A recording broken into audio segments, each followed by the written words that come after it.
Joining us now to talk NBA playoffs from Bleacher Report is none other than Howard Beck. How you been, Howard? Hey, Rich. How are you? I'm doing great. I guess since I've got draft on the mind right now. Before we get into the playoffs, is it DeAndre Ayton who would be the number one overall pick right now? Late June, as we're sitting here, late April. I think it's too soon.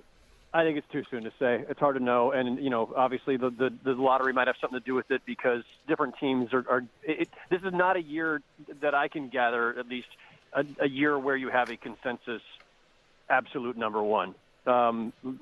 People love Luka Doncic. Ayton's obviously a possibility. I think this may well be a draft where it just depends on the mindset and the evaluations of the front office that's drafting number one, and the lottery's still a few weeks away. And then obviously you don't have to have a lottery pick to have maybe the best player in a draft, and Utah is a perfect example of that, or at least a top lottery pick. I mean, what Donovan Mitchell is doing right now, fourth quarter point scoring machine, and a kid that in the post-game conversation on Turner last night, he couldn't even get a word out because the crowd was screaming and yelling. I mean, what he has done in Utah has been nothing short of remarkable. How good do you think this Utah team is when they move on potentially past Oklahoma City into some deeper waters? Well, that's obviously the ultimate question, and it's really, really interesting, Rich, that we've got more than one of these to consider because, these are the same questions we're having about Philly. This is a really fascinating year. We get used to the playoff pack in each conference kind of tends to be over a 2-3 year, 4-year period, a little bit static, and then, if a team pops in, a team falls out. But if it's a young team, they're usually coming in as a 7th or 8th seed. They're usually getting smoked in the first round. And their baptism is to get in the playoffs and get their butts kicked and then say, you know what, we like the experience or we benefited from that. We'll come back better next year knowing a little bit more what the postseason is about. This is different. We now have a team in the East with Philly that very well looks like it could get to the conference finals or deeper because the East is kind of wide open and a little goofy this year. And to your point about Utah and Donovan Mitchell, this was an elite defensive team for the last couple of years. That was their calling card. And then Gordon Hayward was the heart of their offense, and that's ripped from them when Gordon Hayward decides to leave for Boston, as was his right. There was no reason to think that this team could be back to this point this quickly. And Donovan Mitchell has been nothing less than spectacular. And for folks who are just seeing it in the playoffs, this is what he's been all season, really. He's been a great fourth-quarter guy. He's been a clutch guy. He is as steady as they come. You watch him play, you would never guess that he's a rookie at all. Not the way he carries himself, not in his decision-making. He's just so polished, so steady, so confident, and just a great all-around kid besides. How far can they go? I mean, listen, I don't think that at full strength the Rockets and Warriors are beatable by any team other than the Rockets and the Warriors. So it probably ends in the second round, as it will for, I think, every team that's not the Rockets and Warriors. But this will still go down as a breakthrough season for the Jazz, and great things are yet to come because it's still a young team. And what would you say was the more surprising aspect of last night's trash talk? Joe Ingles on Paul George, or Mitt Romney on Russell Westbrook? Howard, what would you say was more surprising? The more surprising I'm going to give to Mitt. How about that? Ingles is a little bit of a provocateur, just kind of like you could see it last night, that mischievous look in his eyes. Like, that's just kind of who he is. He's going to mess with you a little bit. Ingles has that aspect to him. So I'm going to say that a former, major party presidential nominee trash talking an NBA MVP is probably the more surprising. Yeah, that Mitt Russell Westbrook tete-a-tete, when nobody saw that one coming, but it does lead to a more, I guess, serious NBA question that was thrown out there, certainly by Kenny Smith last night, Howard, is that, and I saw Wilbon was echoing these sentiments on Twitter as well last night, that Russell Westbrook got lost in this whole I'm going to shut Ricky Rubio down, got picked up 4 fouls, totally changed the tenor of the game, and that the Oklahoma City Stars kind of get lost in themselves as opposed to a team effort. Do you think that's a fair assessment? I think on the whole it's a fair assessment. I mean, look, if we're going to spin it in the positive direction, you could say, and I think ESPN posted a clip of this earlier this morning, of Westbrook backing up his tough talk about shutting down Rubio, where they pieced together a lot of his great defensive plays on Rubio to force him to give up the ball or deny him the ball, knocking him over, everything else last night. So you could charitably say that Westbrook brought the defensive effort, and that maybe that took its toll on him offensively. I would, of course, counter that by saying that this is who Westbrook has been offensively all the time. Like he doesn't have any other gears. He only has one, and it's what makes him great, and it's what makes him maddening, and it is what limits the Oklahoma City Thunder's ultimate potential. Because if Westbrook is going to, as my colleague Tom Haberstroh tweeted earlier, if he's going to be leading them in field goal attempts, but being last among the Thunder players in field goal percentage, that's going to lose you a lot of games, and especially in the playoffs. That's a problem. So if they are one and done, does that mean Paul George is done too? What do you think? I mean, yeah, Rich, only Paul George, of course, knows the answer to that question. But, I mean, I just think logically you have to pull back and think, why is Paul George even in Oklahoma? He's in Oklahoma because he wants to be in L.A.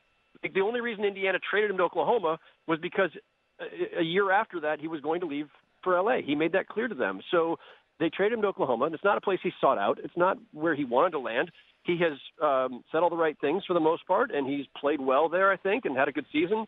But at the end of the day, it's not where he chose to be.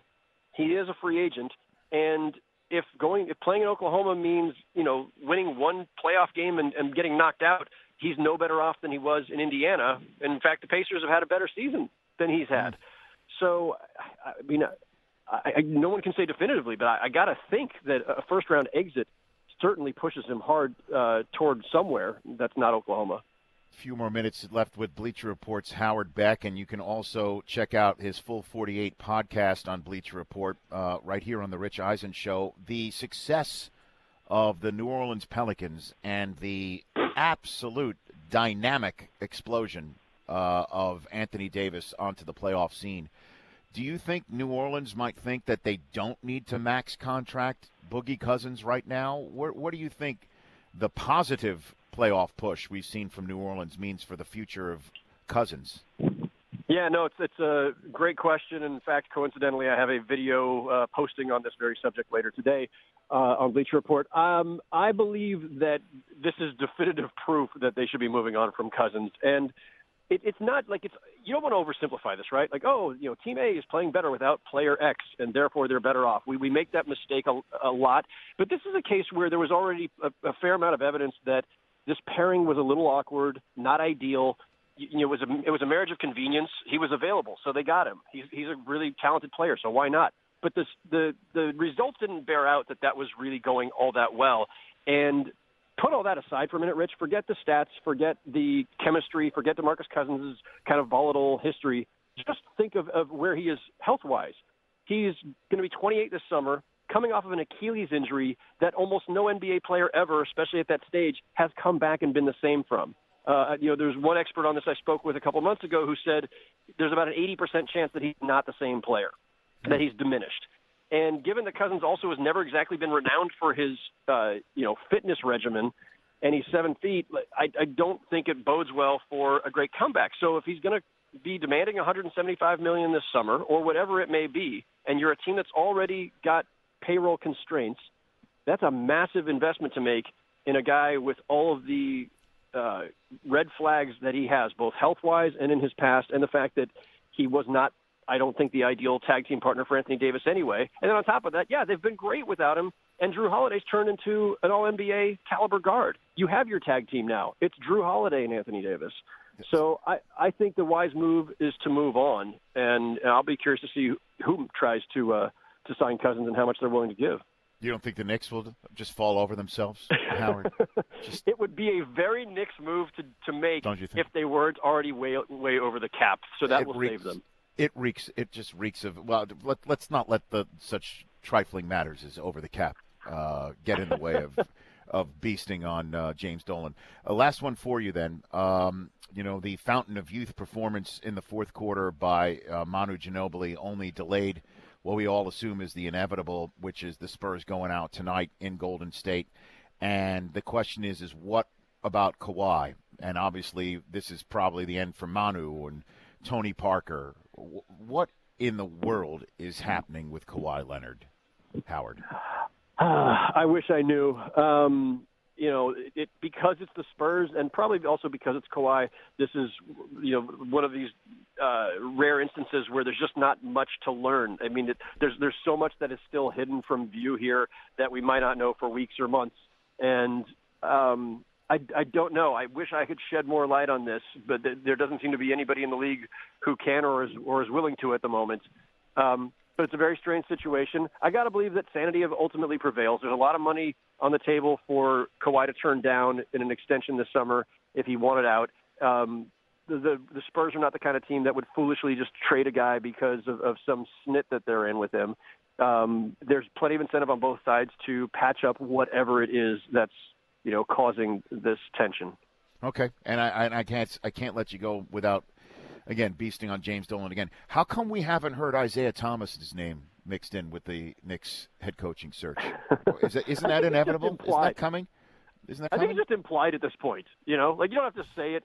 He's just always looming there somewhere. Now I can't imagine they're going to go down that road again, even though Dolan has constantly flirted with bringing him back in one capacity or another, and has had him back with obviously on the Liberty side of things.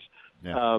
But no, I don't think they're going to be going there. Remember, the guy in charge right now, the team president, is Steve Mills, and yes. Mills basically lost his job, 10 years ago, whenever it was, because of the Isaiah Thomas, Anuka Brown Sanders lawsuit. So I don't think Steve Mills and Isaiah Thomas are going to. Look how much it's affected him. He's now in a position of power to choose the next coach. I mean, hey, look, Howard, appreciate the time. Appreciate it. Thanks very much. Love following you on Twitter, and always appreciate our conversations.